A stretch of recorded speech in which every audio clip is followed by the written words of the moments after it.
नमस्ते बच्चों, मैं तृप्ति सांगानी सरस्वती ग्रुप ऑफ एजुकेशन जो आपकी ही एजुकेशन चैनल है उसमें आप सभी का स्वागत करती हूँ। बच्चों, पिछले क्लास में हमने इकाई 12 दुमदुमा गांव के बच्चे इस चैप्टर का अभ्यास किया था। आज इस क्लास में हम उसी चैप्टर में आगे बढ़ेंगे। आपकी किताब में इस चैप्टर में पेज नंबर 83 और 84 पर एक चित्र वर्णन और एक चित्र कहानी दी गई है। आज हम इस क्लास में इस चित्र का वर्णन करेंगे और चित्र कहानी का भी अभ्यास करेंगे, ठीक है? लेकिन उससे पहले हम पिछले क्लास में जो पढ़ गए उसको फिर से याद कर लेते हैं। बच्चों, हमने देखा था कि दुमदुमा गांव में पानी की बहुत कमी थी। वहाँ के लोग इस पानी की समस्या से बहुत दुखी थे, लेकिन ये लोग कोई भी उपाय नहीं कर पा रहे थे।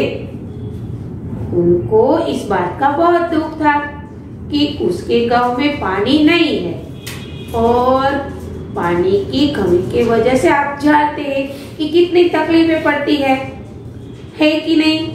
मैंने आपको बताया था कि पानी किस तरह से बचाया जा सकता है।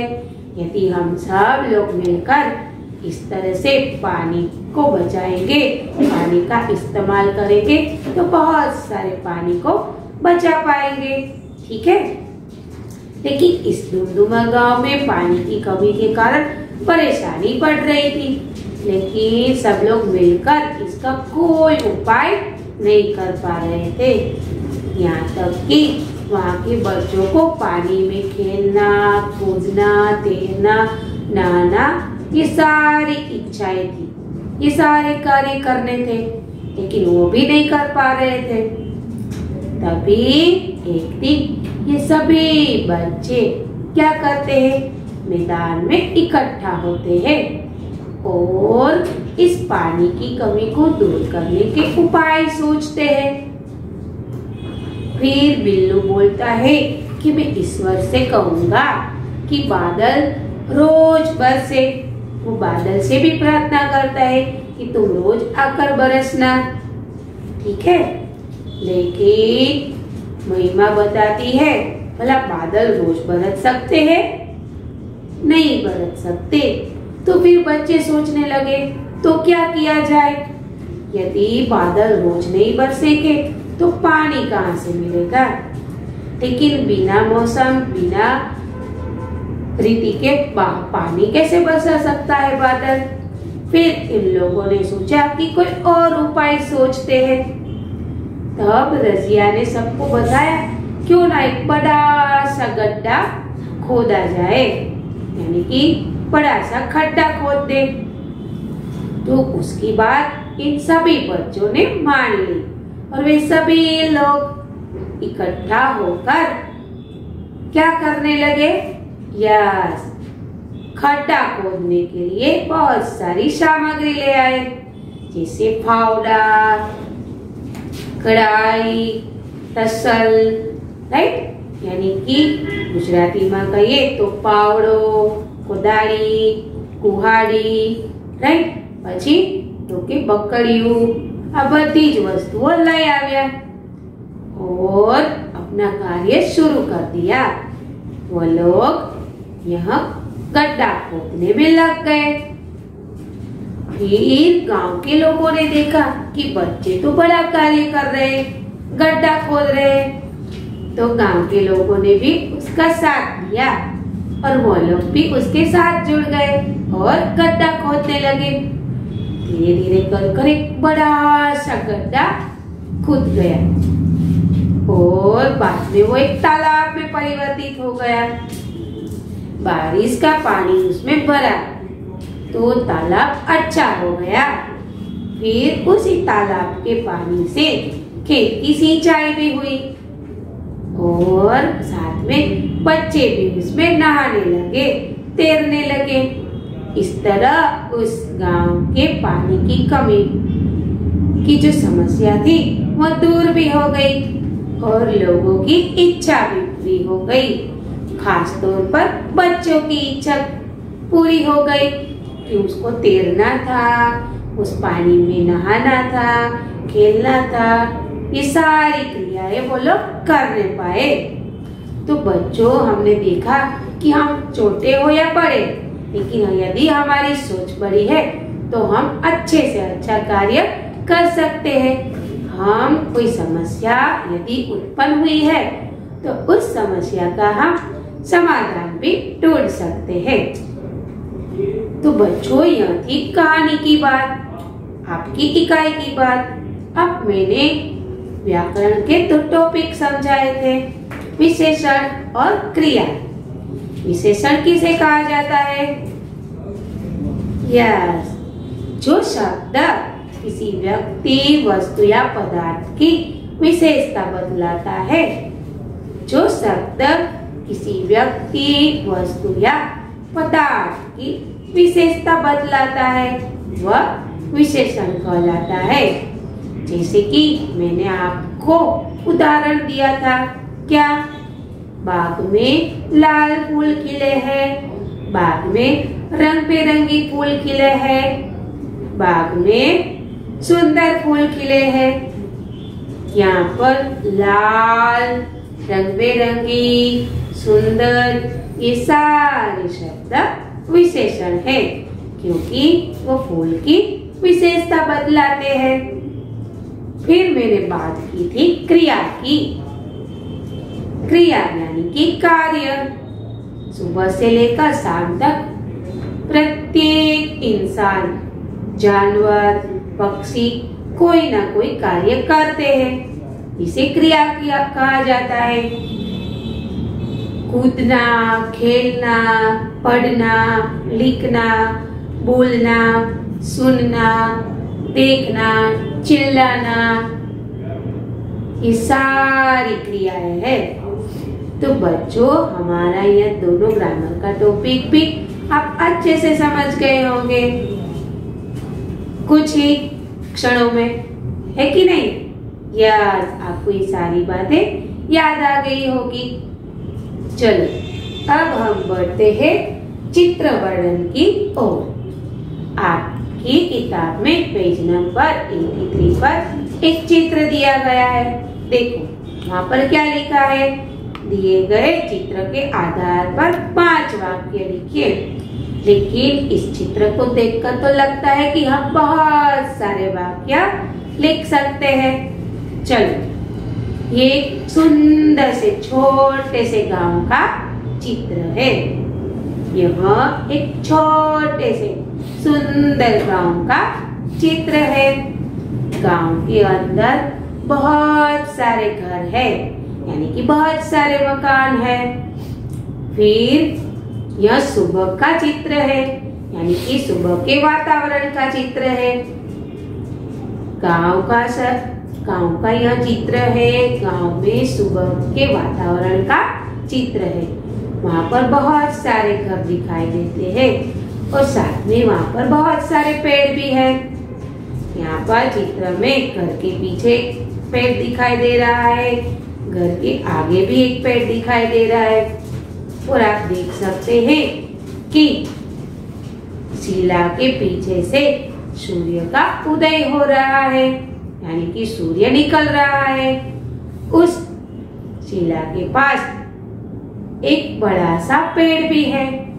अब आप देख सकते हैं कि घर के आसपास, एक घर के पीछे एक बड़ा सा मंदिर भी है, यानी कि गांव में अच्छे मकान भी है, बहुत सारे पेड़ भी है और मंदिर भी है।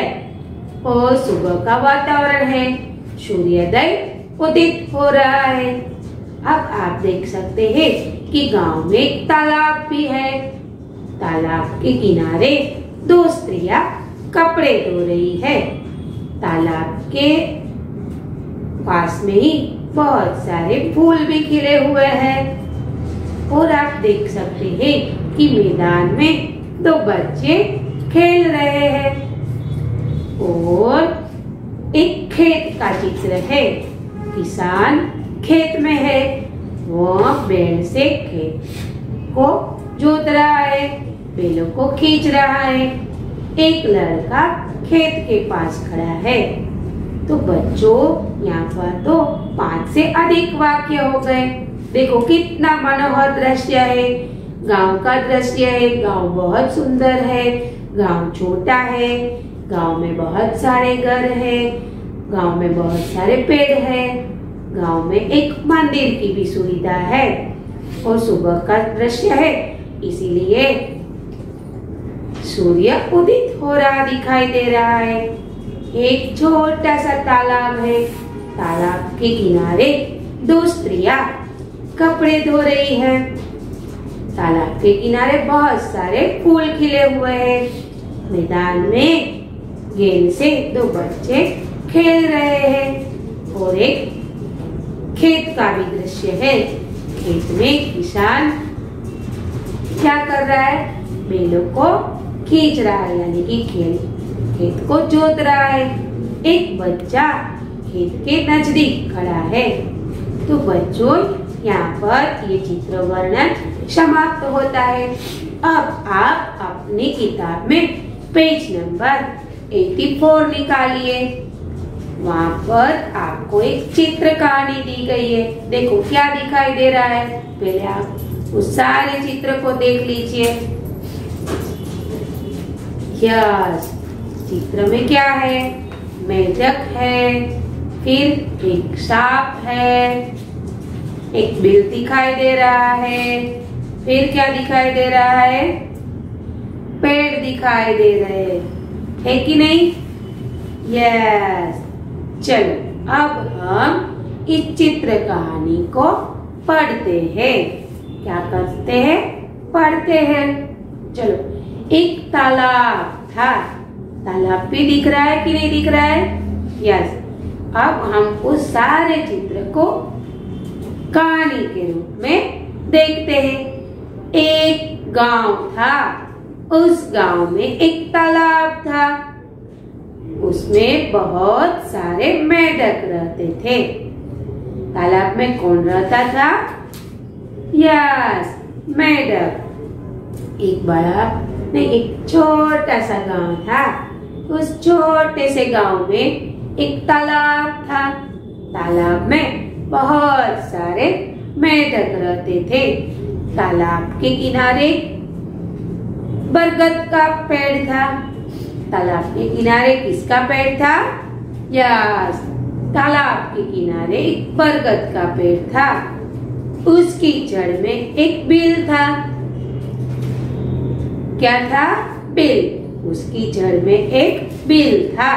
जड़ यानी कि जो पेड़ है उसके जो मूल होते हैं वो कहाँ पर होते हैं? जमीन के अंदर। तो उस जड़ के किनारे पर, यानी कि जड़, जो पेड़ का जड़ है, उस किनारे पर एक क्या था? बिल था। उसमें एक सांप रहता था। सांप रोज रोज किसी न किसी मेढक को पकड़कर खा जाता था। आप देख सकते हैं। थोड़ी देर के लिए सोचिए बच्चों कि यहाँ पर सांप मेढक को खा जाता है, फिर क्या हुआ होगा? मेढक क्या कर सकता है? सोचिए। यस, देखते हैं आगे कि उसमें एक सांप था। वो सांप क्या कर रहा था? तो रोज ना रोज किसी ना किसी मेढक को पकड़कर उसे खा जाता था। मेढक परेशान हो उठे थे। एक दिन उन्होंने क्या किया? उन्होंने आपस में मिलकर एक उपाय सोचा। क्या किया? एक उपाय सोचा। किसने? मेढक ने। ये सारे मेढकों ने एक उपाय सोचा। दूसरे दिन एक मेढक बिल के सामने आ खड़ा हुआ। बाकी सभी मेढक बिल के आसपास छिप गए। आप दृश्य में देख सकते हैं, दिखाई दे रहा है कि नहीं? यस, देखो, यह मैंने कहा था कि प्रत्येक कहानी समस्या से शुरू होती है और समाधान पर खत्म होती है। क्या होता है कहानी में? पात्र होते हैं, या तो वो अच्छे होते हैं या तो बुरे होते हैं। फिर वहाँ का वातावरण होता है, स्थान होता है। तो यहाँ पर एक गांव है, गांव में एक तालाब है, तालाब में सांप और मेढक की बात है। तो यहाँ पर पात्र भी आ गए, सांप बुरा है, ठीक है। यहाँ तो मैंने छोटे से रूप में इस कहानी को लिया है। आप चाहे तो इसमें अपनी बातें और भी ऐड कर सकते हैं, ठीक है। अब समस्या शुरू हुई है कि बरगद का पेड़ है, उसके नीचे क्या है? तो उसकी जड़ों के पास एक बिल है, बिल में सांप रहता है। लेकिन सांप क्या करता है? क्योंकि तालाब में बहुत सारे जो मेढक रहते थे, वो रोज न रोज किसी न किसी मेढक को पकड़ लेता था और उसे खा जाता था, जिससे मेढक बहुत परेशान थे। एक दिन इन सारे मेढकों ने इकट्ठा होकर एक उपाय सोचा और एक दिन क्या किया? एक मेढक सांप के बिल के पास आकर खड़ा हो गया और बाकी के सब मेढक पेड़ के पीछे छिप गए। चलो अब आगे देखते हैं। जैसे ही सांप ने उस मेढक को पकड़ा, छिपे हुए मेढक निकल आए और सांप को पकड़कर खींचने लगे। सांप घबराया, वह पकड़े हुए मेढक को छोड़कर भागा और बिल में घुस गया। मेढकों की खुशी का ठिकाना न रहा। सचमुच संगठन में शक्ति है। देखा बच्चों, सांप कितना ही खतरनाक क्यों ना हो, लेकिन मेढकों ने क्या किया? यस, मिलजुल कर इस समस्या का समाधान किया। कि संगठन में क्या रखा है? शक्ति। यदि हम मिलजुल कर किसी समस्या का उपाय सोचेंगे और उसका सामना करेंगे तो हम अच्छे से उस समस्या से बाहर निकल आएंगे। यहाँ पर भी यही हुआ। एक मेढक सांप के बिल के सामने आ जाता है और बाकी सब मेढक छिप जाते हैं। जैसे ही वो सांप उस मेढक को पकड़ता है, तभी सारे मेढक छिपे हुए बाहर निकल आते हैं और सांप को खींचने लगते हैं। फिर सांप घबराया, क्योंकि मेढक तो इतने सारे थे, इसीलिए उसने जो मेढक को पकड़ा था उस मेढक को छोड़ दिया और अपने बिल में वापस चला गया। अपनी जीत पर मेढक बहुत खुश हुए और उसकी खुशी का ठिकाना ना रहा, क्योंकि उसे अपनी समस्या का समाधान भी मिल गया। अब आप सोच रहे हैं कि इसमें कैसा समस्या का समाधान मिल गया? सोचिए। यस, सांप को समझ में आ गया कि मेढकों के पास भी बहुत शक्ति है और वैसे भी संगठन में तो शक्ति रखी हुई है। यदि मेढक चाहे तो सांप का भी बुरा हाल कर सकते हैं, इसीलिए सांप घबराया। ठीक है, तो बच्चों यहाँ पर इस कहानी से हमें यह सीख मिलती है कि यदि हम मिलजुल कर रहेंगे और मिलजुल कर किसी समस्या का समाधान ढूंढेंगे तो वो हमें अवश्य मिल जाएगा। चलो कुछ प्रश्नों के रूप में इस चित्र वर्णन को और इस चित्र कहानी को फिर से दोहरा लेती हूँ। आपके चित्र में किसका चित्र दिया गया है? आपके चित्र में गांव का चित्र दिया गया है। गांव में जो चित्र दिया गया है गांव का, वो कुछ समय का है? तो आप बताएंगे सुबह के समय का है। ओके, तालाब के किनारे कितनी स्त्रियां कपड़े धो रही है? तालाब के किनारे 2 स्त्रियां कपड़े धो रही है। मैदान में कितने बच्चे खेल रहे हैं? मैदान में 2 बच्चे खेल रहे हैं। बच्चे किससे खेल रहे हैं? बच्चे गेंद से खेल रहे हैं। क्या इस गांव में कोई मंदिर है? हाँ है। चलो अब चित्र कहानी की बात कर रहे हैं। मेढक कहाँ रहते थे? मेढक तालाब में रहते थे। सांप कहाँ रहता था? सांप तालाब के किनारे एक बरगद का पेड़ था। वह बरगद के पेड़ के किनारे तालाब के किनारे जो बरगद का पेड़ था उसकी जड़ में एक बिल था, उसमें रहता था। सांप का कार्य क्या था? सांप हर दिन प्रत्येक मेढक को पकड़ लेता और उसको खा जाता था। मेढकों ने परेशान होकर क्या किया? मेढकों ने परेशान होकर एक उपाय सोचा। मेढकों ने सांप की इस गंदी आदत के सामने इस प्रकार विजय प्राप्त की। मेढकों ने संगठित होकर सांप को घबराया, उसको मजा चखाया और इस तरह अपने परेशानी की समस्या का समाधान ढूंढ लिया।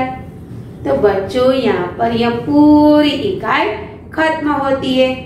मैं आशा करती हूँ कि आपको ये कहानी अच्छी लगी होगी, इससे आपको कुछ सीख भी मिली होगी और आपको यह चित्र वर्णन भी समझ में आ गया होगा। इसके बाद आपको एक वर्कशीट दी जाएगी।